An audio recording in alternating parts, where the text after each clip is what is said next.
వాళ్ళ పార్టీ నేతలు చేసింది వెధవ పని, తప్పుడు పని, సమాజం హర్షించని పని అని తెలిసినప్పటికీ కూడా నిస్సిగ్గుగా మా నేతలు చేసింది కరెక్టే, ఎదుటి వాళ్ళు చేసిందే తప్పు అని సమర్థించుకునే ఏకైక పార్టీ వైఎస్ఆర్సీపీ పార్టీ. ఎందుకు మాట్లాడుకుంటున్నామంటే, ఫర్ ఎగ్జాంపుల్ తెలుగుదేశం పార్టీలో కానీ జనసేనలో కానీ ఏదైనా తప్పుడు పని చేస్తే క్రమశిక్షణ చర్యలు తీసుకుంటారు. అనేక సందర్భాల్లో పార్టీ నుంచి వాళ్ళని సస్పెండ్ చేస్తున్నట్టుగా ప్రకటించారు. మరి జగన్మోహన్ రెడ్డి హయాంలోకి వచ్చేటప్పటికి గోరంట్ల మాధవన్ కానివ్వండి, లేదా అంబటి రాంబాబు కానివ్వండి, అవంతి శ్రీనివాసుని కానివ్వండి, ఇలా ఎవరిని కూడా పార్టీ నుంచి సస్పెండ్ చేయాలి. చివరికి దళితుడిని హత్య చేసినటువంటి అనంతబాబును కూడా పార్టీ నుంచి సస్పెండ్ చేయాలి. తర్వాత చట్టపట్టాలు వేసుకుని తిరిగారు.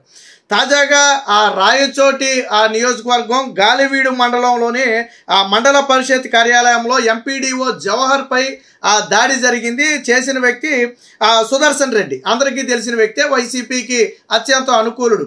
వాస్తవానికి దాన్ని తీవ్రంగా ఖండించాలి. నేపథ్యం ఏదైనప్పటికీ కూడా ఒక ఎంపీడీఓ మీద దాడి అనేది ఖచ్చితంగా ఖండించదగింది.